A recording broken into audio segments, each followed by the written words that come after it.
Hello everyone, কেমন আছো তোমরা সবাই? আশা করি সবাই অনেক ভালো আছো। আমিও অনেক ভালো আছি। অনেক দিন পরে একটু নিজেকে সময় দেওয়ার জন্য একটু সময় পেয়েছি, তাই ভাবলাম যে আজকে কোথা থেকে একটু ঘুরে আসি। যেহেতু দুদিনই ছুটি তো আছে, আমরা ওই গেছিলাম কারণে কেপিএস আজকে মল, ভাবলাম যে যেটা আমাদের একটু বাড়ি ঘুরে থেকে আসি। একদমই কাছে। আর বিশালে ওটা, মানে কেপিএস মলের মধ্যে যেই নিউ লঞ্চ হয়েছে বিশালটা, ওটা অনেক দিনও হয়ে গেছে, বাট আমার যাওয়া হয়নি, তো তাই আমি আজকে গিয়েছিলাম। তারপরে আমরা দুই সখী মিলে গিয়েছিলাম একটু ময়ূরপঙ্গী ঘাটে, যে একটু ঘুরে আসি। অনেক দিনই তো যাওয়া হয় না, তাই আমরা দুজনে মিলে একটু গিয়েছিলাম।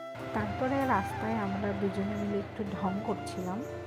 জানো তো, আমরা দুজনে রাস্তায় বেরোলে মানে আমরা দুজনে এটাই ভাবি যে ভাই আমরা এখন রাস্তায় হাঁটতে হাঁটতে যে যাচ্ছি, এখন যদি রাস্তার পাশে যদি দেখি যে 1,000 টাকা পড়ে আছে, তাহলে কি ভালো হবে বল? তোর 500 আমার 500, তাহলে আমরা একটু শপিং করে আসতে পারবো। বেশি দরকার নেই, 1,000 টাকা হলেই হবে, তাতেই আমরা খুশি।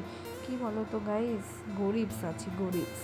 এবার কেউ যদি মনে করো যে একটু দিয়ে দেবে আরও বেশি টাকা, তাহলে সেটা কোনো অসুবিধা নেই।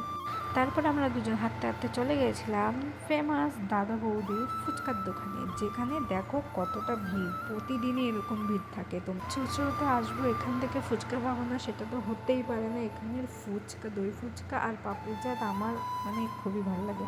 তারপরে আমরা খেয়ে নিয়েছিলাম মোমো, যেটা হচ্ছে আমার ফেভারেট।